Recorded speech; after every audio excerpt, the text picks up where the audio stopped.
मिरज तालुक्यातील एरंडोली आरग रस्त्यावर रक्ताच्या थारोळ्यात सापडला तरुणाचा मृतदेह। एरंडोली तालुका मिरज येथील प्रमोद वसंत जाधव वय वर्ष 32 या तरुणाचा निर्गुणपणे खून करण्यात आला। तर हा खून अनैतिक संबंधातून झाल्याचा संशय आहे। तर प्रमोद याच्या मानेवर छातीवर धारदार हत्याराने वार करून खून केल्याचे मंगळवारी रात्री उशिरा निदर्शनास आले। तरी एरंडोली येथील जाधव वस्तीवर राहणारा प्रमोद याचे शेती कामासाठी बैल होते। तर मंगळवारी सायंकाळी आरग रस्त्यावर असणाऱ्या वनीकरणामध्ये तो गेला होता।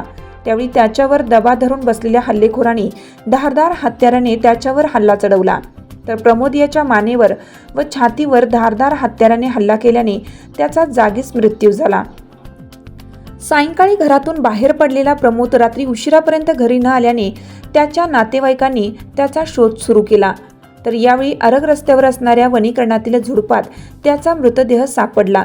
तर मानेवर व छातीवर चाकूसारख्या धारदार हत्याराने वार करून प्रमोद यास निर्दयीपणे ठार करण्यात आले।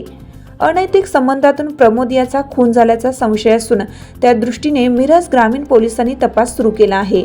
तर प्रमोद याच्या खुनाची माहिती मिळताच मिरज ग्रामीण पोलीस निरीक्षक भैरू तळेकर यांच्यासह मोठा पोलीस फौजफाटा घटनास्थळी दाखल झाला। तर अधिक तपास ग्रामीण पोलीस करीत आहेत। हिरकणी न्यूज करिता सहसंपादक दिलीप बनसोडे, लिंगनूर। चालू घडामोडींचे अपडेट्स जाणून घेण्यासाठी आपल्या हिरकणी न्यूज चॅनलला सबस्क्राईब जरूर करा, लाईक करा, कमेंट करा आणि शेअर करा। बेल आयकॉनवर प्रेस करा आणि नोटिफिकेशन्स मिळवा।